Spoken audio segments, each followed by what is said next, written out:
Hi, I'm Professor Tam from University of Melbourne and Peter MacCallum Cancer Centre, and I'm talking today about the phase 2 frontline ibrutinib and venetoclax in CLL study, which is the CAPTIVATE study fixed duration cohort, which we presented at EHA this year and also at the International Meeting for Malignant Lymphoma in Lugano.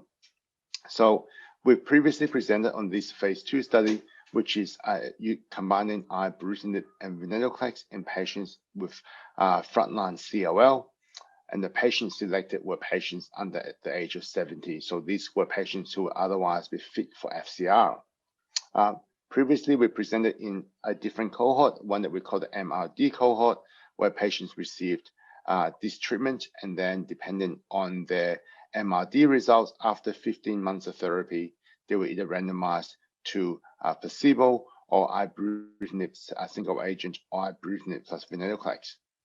What we learned from that study, from that cohort, was that there was a very high response rate across all the arms, and that most patients were able to finish the therapy. So in order to develop a more user-friendly regimen, we then opened a separate cohort for the fixed duration cohort, where patients receive 3 months of ibrutinib, then 12 months of combination ibrutinib plus venetoclax with no further therapy. So the difference between this cohort and our previous cohort is that all of these patients came off treatment after the 12 months of combination therapy, irrespective of their MRD status or the response status. So what did we find? We treated 159 patients with this regimen. They all got 3 months of ibrutinib, 12 months of combination ibrutinib venetoclax, and then they all ceased therapy. And what we found was that there was a CR or CRI, this is complete remission rate of 56%, and that the majority of patients, 78%, were in MRD negativity in the blood at the end of therapy. So these results were really very much in line with the previous results of the MRD cohort, and that serves as a separate independent validation of how well tolerated and how effective this regimen was. There was no unexpected toxicities, which were all in line with those of our previous cohorts. And examining the individual subgroups of patients, including those with bulky disease, those with unmutated or mutated RGVH category, as well as those patients with 17p deletion by FISH, we saw that there were good results across all of those cohorts. And I would like to especially break out the outcome in patients either with a 17p deletion or p53 mutation, where we saw an equivalent complete remission rate of 56% and an MRD clearance rate of 81%.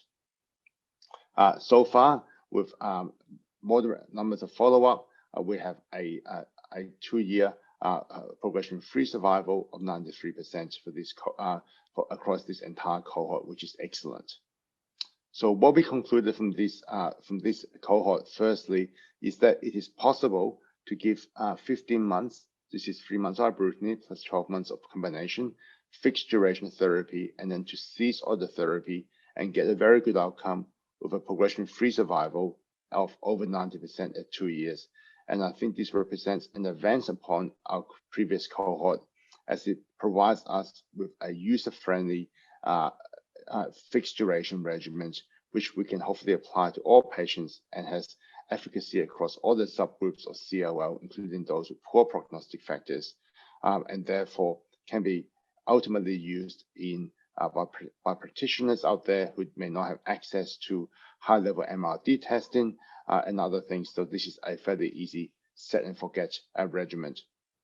Follow-up for this cohort continues, and obviously with our first cohort, those who got MRD, who had MRD guided therapy, will learn more if given further therapy after completing the 15 months of combination may further improve outcomes.